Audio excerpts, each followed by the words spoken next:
Hey, welcome to our channel. Make sure to subscribe and turn on the bell so you never miss our latest content. I always knew my life wouldn't be easy. Growing up in a small town where every picket fence seemed to lean in to listen meant carrying the weight of both support and judgment on your shoulders. I was the daughter of a construction worker and a seamstress, and the soundtrack of my childhood was the hum of a sewing machine and the weary sigh of my father kicking off his steel-toed boots at the door. Their mantra was simple, etched into the very framework of our little house. Opportunities didn't just knock on the door for people like us. They had to be built. Brick by painstaking brick, cemented with a lot of sacrifice. I was always a quiet girl, focused, observant, while other kids were chasing fireflies, playing hide and seek in the twilight, or dreaming of becoming singers or influencers. I already knew my path. At 7 years old, I would tell anyone who asked, without blinking, that I was going to be a doctor. This wasn't some childish whim.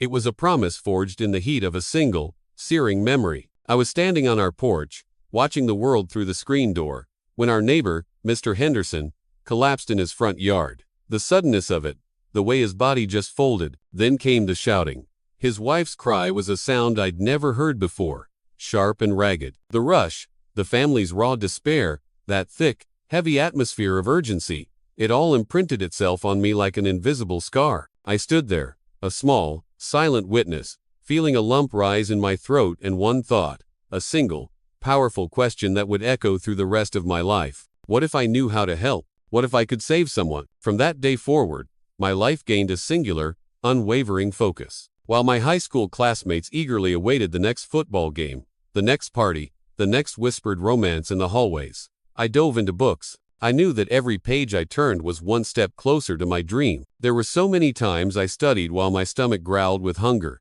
other times when my eyelids felt like they had weights attached to them, and countless nights when the urge to just give up, to be a normal teenager, was a siren call. But then I would remember. I would close my eyes and see Mr. Henderson on the grass, and the silent promise I made to myself that day would flood back, stronger than any exhaustion. My parents, despite our constant financial struggles, did everything they could to keep that dream alive. I knew my father took on extra hours at the construction site, coming home with aches that settled deep in his bones. I knew my mother took in extra sewing jobs for neighbors, her fingers often raw, the hum of her machine a constant lullaby late into the night. They did it all just to make sure I had the textbooks and materials I needed. I knew there was no room for error. My name was Sloan, not Rockefeller, not Kennedy.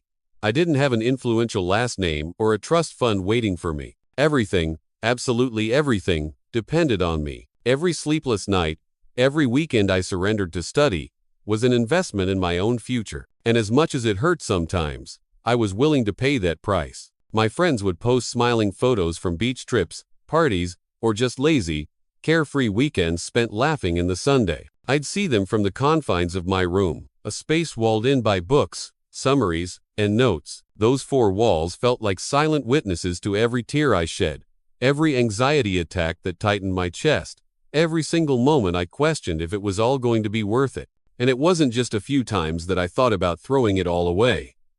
I'd come home from school, utterly exhausted, and see my classmates living a lighter, more fun life.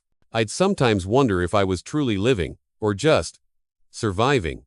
But all it took was closing my eyes. The memory of that childhood scene, the rush, the despair, the suffocating helplessness I felt, it was like a switch inside me. That memory would flip, and the focus, the courage, would return with a vengeance. The university application process was a marathon of its own, filling out forms, chasing down documents, studying for exams that felt like they would determine my entire existence, all while battling a constant hum of anxiety. It was a test designed to weed out those who didn't truly want it. And I wanted it. More than anything, I spent sleepless nights reviewing chemistry, simulating tests, feeling the immense weight of carrying not only my own dreams, but the unspoken expectations of my parents. They saw me as the chance to change our entire family's story. The day the results were released was, without a doubt, one of the longest days of my life. I tried to act calm, to distract my mind, but with every passing minute, it felt like my chest was about to explode. When the email finally arrived,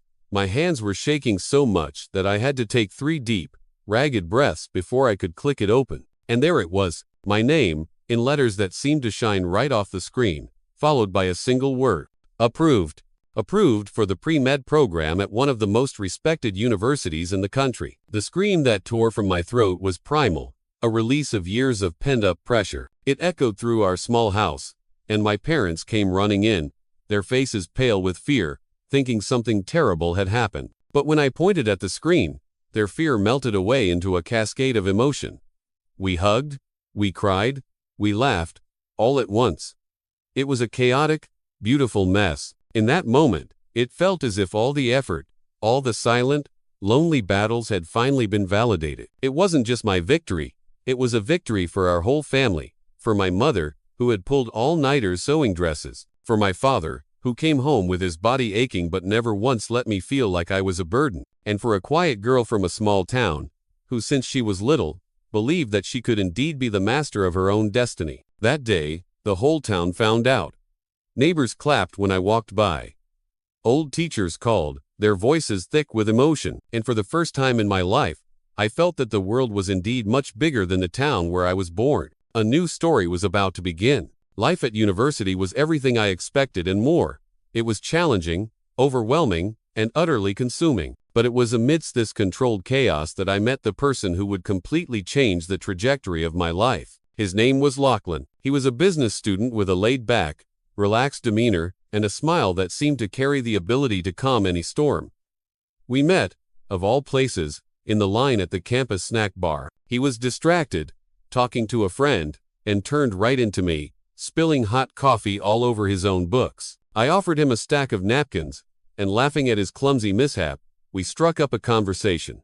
That silly, meaningless chat, which started amid a puddle of spilled coffee, ended up stretching on. Before we realized it, we had been sitting at a small table for over an hour, talking about everything and nothing at all. What stood out most about Lachlan was how easily he could turn any situation into something lighter. While I always carried this enormous, crushing sense of responsibility, as if the weight of the world was constantly on my shoulders, he viewed life through a completely different lens. He always said that work was important, but life was made of the simple moments in between. For someone like me, who had spent her entire life living within the rigid confines of books, rules, and deadlines, he was a breath of fresh air. He was the balance I didn't even know I needed so desperately. In the months that followed, we began seeing each other more and more. We'd study together in the library, take long walks across campus, or just sit and talk. Naturally, that deep friendship blossomed into something much stronger. Lachlan understood when I had to cancel a date to study for an organic chemistry exam, and I learned to respect the moments when he needed to disconnect from the world and simply enjoy life without thinking about tomorrow. Our relationship grew at the right pace, without rush, without pressure. We came from two different worlds, but somehow, we fit together perfectly. While I dived into dense textbooks about human anatomy, physiology, and complex diseases, he would talk excitedly about finance, entrepreneurship, and his plans to one day open his own business. Each of us shone in our own universe, but when we were together, it felt like nothing else mattered. The college years flew by in a blur of challenges, exams, and sleepless nights, but at the same time, they were filled with moments I knew I would treasure forever. Quick weekend trips to the coast, impromptu picnics on the campus lawn between classes, silly surprises that became giant memories. When graduation finally arrived, it was clear that the next step was inevitable. We didn't just want to share our days, we wanted to share our entire life. The wedding happened shortly after.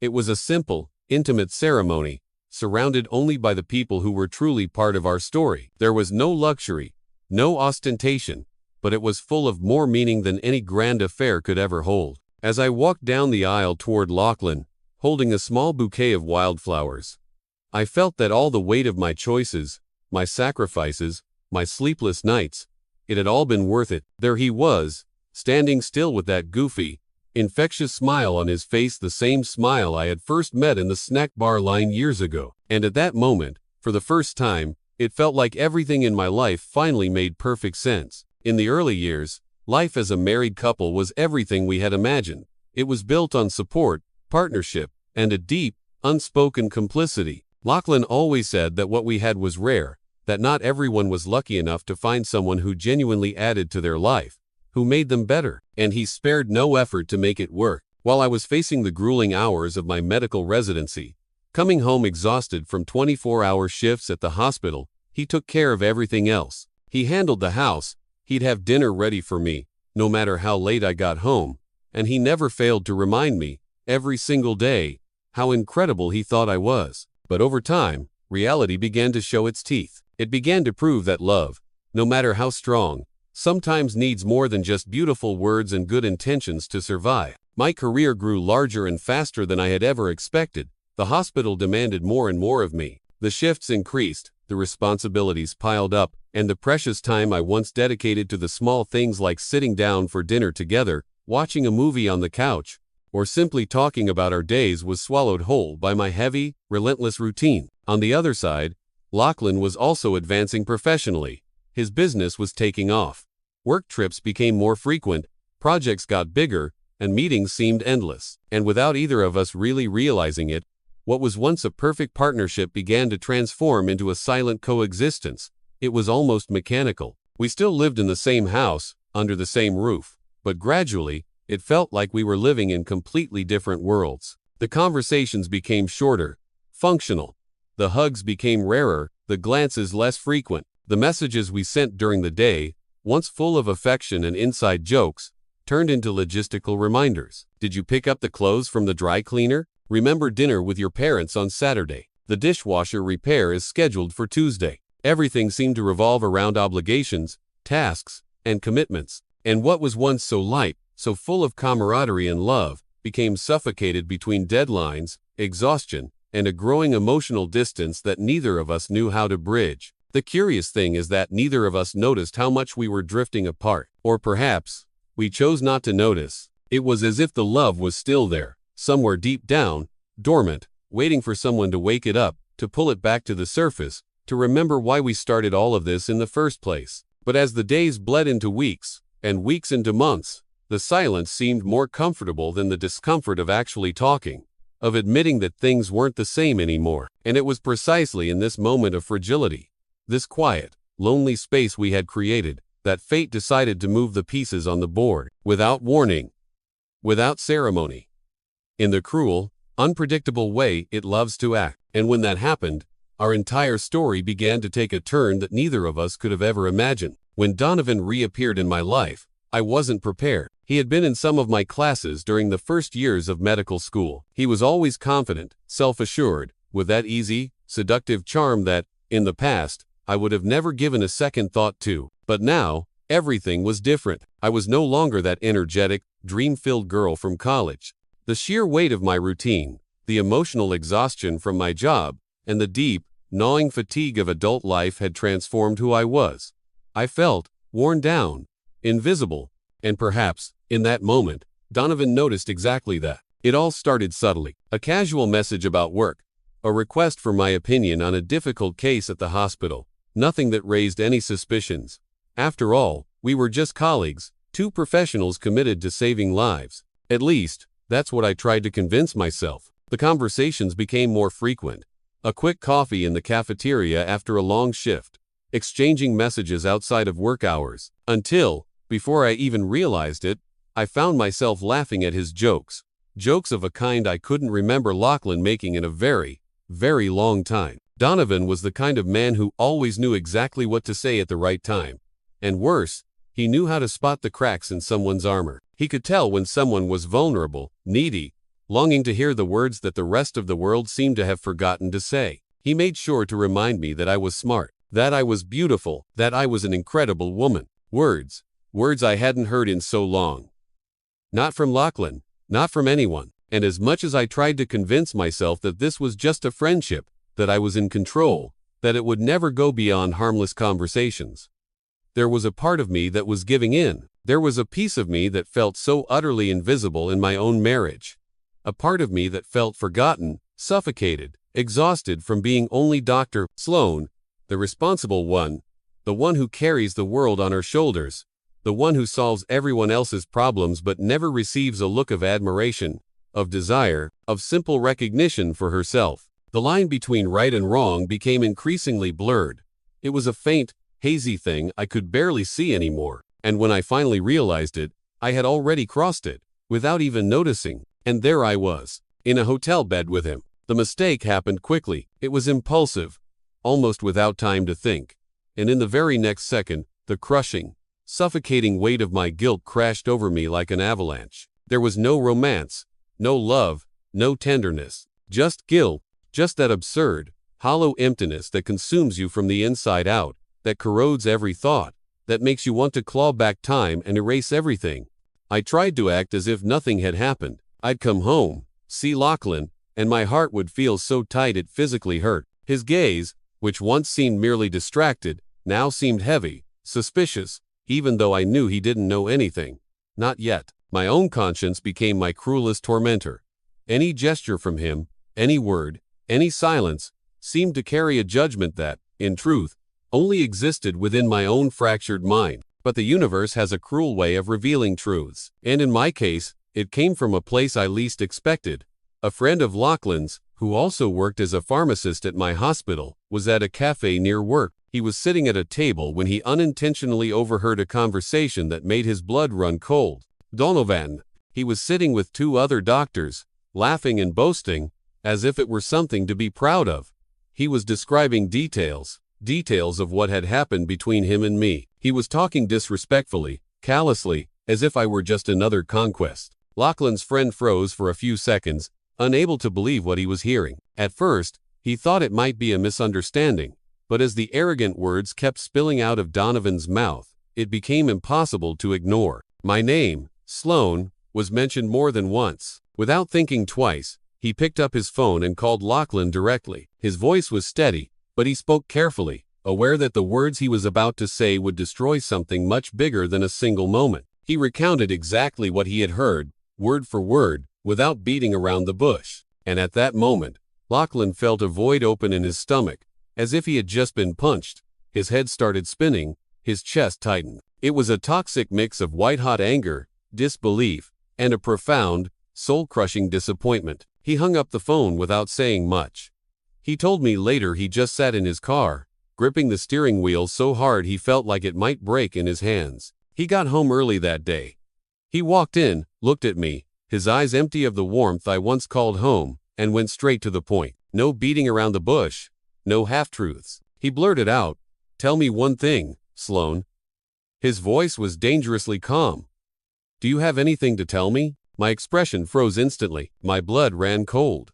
The look I gave him must have said it all, even before any words came out of my mouth. I tried to feign ignorance for a split second, a pathetic, last-ditch effort, but I realized there was no way out. My throat locked up, and with tears already welling in my eyes, I confirmed it. I didn't try to lie or justify myself. I just nodded, covering my face with my hands, ashamed, lost, completely unsure of what to say. Lachlan stayed silent for a few long, agonizing seconds, just looking at me, as if trying to pinpoint the exact moment when everything had fallen apart. And without saying another word, he walked to our bedroom, opened the closet, grabbed a suitcase, and started packing some clothes. Every shirt, every pair of pants he threw in there seemed to carry with it a piece of our shared history. When he finished, he grabbed his keys, took one last deep breath, looked at me one last time, and left. The sound of the front door slamming shut echoed in my head like a gunshot. The silence that followed was so heavy,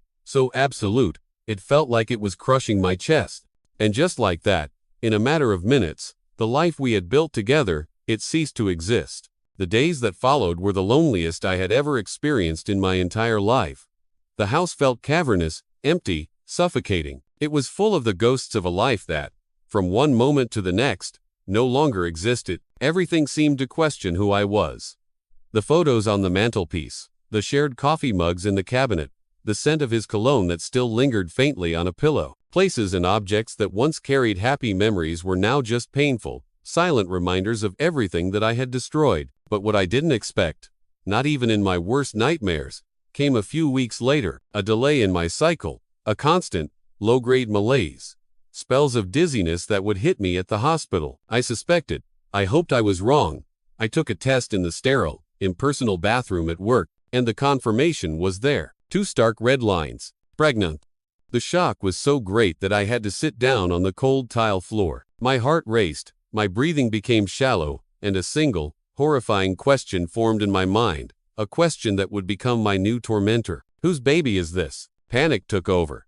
My mind spun into a dizzying whirlwind of dates, possibilities, and consequences. And at the same time, an even greater, more profound guilt grew inside of me. Because at that moment, the uncertainty about the paternity of this child was just as cruel, just as devastating, as the mistake that had led me there. For a few days, I tried to fool myself. I tried to convince myself, based on the dates, that the baby had to be Lachlan's, that my mistake, as serious as it was, hadn't crossed that final, irreparable line. But deep down, that sliver of insecurity gnawed at me, bit by bit, and worse, I knew that sooner or later, this truth, whatever it was, would come to light. Because secrets like this, they have an expiration date, and mine was about to expire. The pregnancy turned into a hurricane in my life. I'd look in the mirror and barely recognize the person staring back at me. The woman with the dark circles under her eyes, her face pale with a mixture of guilt, fear, and an anguish that seemed relentless. My mind wouldn't stop for a second. I tried calculating dates, doing the math, remembering every single detail. Everything revolved around that one single question that tormented me day and night. Was this baby Lachlan's or Donovan's? With each passing day, the fear grew stronger. The physical nausea of morning sickness mixed with the emotional nausea of carrying a mistake that felt utterly irreparable. I hardly left the house for anything other than work. I was ashamed to look my colleagues in the eye at the hospital, terrified of the imagined looks, the whispered comments. And even though no one else knew the whole story, I carried a leaden certainty in my heart. My life would never, ever be the same again. Lachlan didn't bother to reach out. Since the day he left with that suitcase in his hand, all contact was severed. He blocked my messages, blocked my calls, and disappeared from social media. It was as if he had pressed a button and decided to erase any trace of my existence from his life. And deep down, I understood. I knew that what I did had destroyed everything we had ever built. But as much as it hurt, there was still a small, desperate part of me that wished he would find out about the pregnancy. I wanted to tell him, but I was also paralyzed by fear. Afraid of his reaction, afraid of his judgment, afraid of ripping open another wound that was still so fresh. So I said nothing. Time passed. My belly grew, and along with it, so did the doubts, the fears, and the sleepless nights. But when the baby was born, everything changed. The moment they placed him in my arms, that tiny, fragile boy, I was certain of one thing. Regardless of anything else, this was the purest and truest love I had ever felt in my life. I looked into his deep, curious eyes, held his perfect little hand as it wrapped around my finger, and I decided, without a second thought, that his name would be Milo. It felt gentle and right. Many lonely, difficult months passed. And then, what I least expected, what I had both dreaded and secretly hoped for, finally happened. There was an event at the hospital, a recognition ceremony for some of the senior medical staff, and among the guests, invited by a board member he knew through his business, Lachlan was there. When his eyes met mine from across the crowded room, it was as if time stopped. The air left my lungs.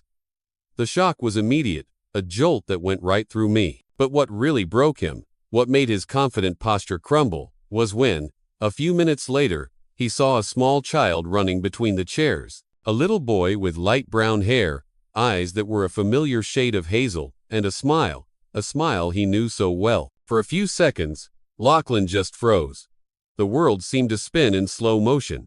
He followed the child with his gaze until Milo tripped and fell near a table. And when I bent down to help him up, to kiss his little knee, everything clicked into place for Lachlan. He looked at me, then back at Milo. Looked again. It was impossible not to notice. The features, the details, the striking, undeniable resemblance. He walked slowly toward us, his steps hesitant. He crouched down, bringing himself to Milo's level, and asked with a voice that faltered, What's his name? I held my son in my arms, took a deep, steadying breath, and answered, my voice barely a whisper. Milo. The word seemed to hit him like a physical blow. His heart raced. I could almost see it pounding in his chest. The color drained from his face. He had to steady himself with a hand on a nearby chair to avoid collapsing. It was a chaotic storm of shock, confusion, disbelief, and deep down, a flicker of hope he probably didn't even realize still existed. Without thinking much, Lachlan looked directly into my eyes, and without hesitation, asked the question that had clearly been stuck in his throat. Is he mine? The silence that followed seemed to bring down all the walls around us. The noise of the event faded into a dull hum. I looked down, then at my son, and finally answered with a trembling voice, "I believe so. But, if you want, we can be sure." And at that moment, Lachlan realized there was no way to avoid this conversation, no way to run from the tidal wave of feelings he was experiencing. The DNA test was done in the following days. Waiting for the result felt like an eternity. Lachlan told me later he couldn't think of anything else. His heart was caught in a constant, agonizing battle between fear, anger, and a fragile hope he tried in every way possible to suppress. When the envelope was ready, he had to take several deep breaths before he could bring himself to open it. And as soon as he read those words, his whole life turned upside down once again. The child was his. 99.9%. No margin for error. His legs nearly gave out. He sat down heavily, held his head in his hands, and stayed silent for a few long minutes, trying to process the flood of conflicting emotions. Anger, relief, fear, love, everything, absolutely everything, was mixed together. And for the first time since he walked out that door, he realized that despite everything I had done, this tiny, perfect being carried a part of him. And that changed everything. Lachlan started showing up more often. At first, it was just to get to know his son. Awkward, supervised visits. But soon, it became more. He'd offer to help with chores, with doctor's appointments, with Milo's needs, and then, without either of us really planning it, he was just there. Every day, he'd arrive after work, and his face would light up when Milo ran to him. He'd play with his son on the floor, help with bath time, prepare bottles. And gradually, through the simple, beautiful act of being a father, he began to reconnect with a version of himself he had forgotten existed. And while he was taking care of his son, he also began, without even noticing, to mend something he thought had died forever. His relationship with me. There were no grand speeches, no dramatic promises, no declarations full of beautiful words. It all happened in the quiet spaces, in the silence of shared gestures. It happened in the sound of Milo's laughter echoing through the house. It happened in the accidental touch of our hands when we both reached for the same thing in the kitchen. It happened in the glances we shared across the room, glances that, little by little, stopped being weighed down by resentment and started carrying something else. Care, affection, a forgotten fondness that had been there all along, dormant, just waiting for a chance to blossom again. Time passed. And one day, we both realized it no longer made sense for Lachlan to leave at the end of the day. It no longer made sense for him to stay at his sterile apartment when, in fact, his entire life was now here, in this house. And on an ordinary night, without any special occasion, without anyone planning anything, I handed him a small, simple gift. It was a keychain, made of dark leather. Engraved on the small metal plate was a single word: family. Lachlan looked at the keychain, holding it tightly in his hands. He stared at me for a few long seconds, as if trying to figure out if this moment, if we, were real. And before he could say anything, I smiled, a real, genuine smile. I reached out and held his hand, and I said a sentence that made his world collapse once again, but this time, in a completely different, wonderful way. "I hope you're prepared," I said softly, "because in a few months, we're going to be 4. He stared at me, his eyes wide with disbelief. Then they filled with a light I hadn't seen in years. A single tear traced a path down his cheek, but this time, it wasn't a tear of sorrow. I was pregnant again. This time, with a child arriving in a home that had been rebuilt, piece by broken piece. A home that had been healed. A home where there was no more room for doubts, or grudges, or open wounds. Only love, forgiveness, and a new chance to start over. And it was at that moment that we both finally understood that no matter how much life hurts, no matter how deeply we wound each other, when two people truly choose to forgive, to rebuild, and to fight for what they lost, not even the most painful past can prevent a future full of love.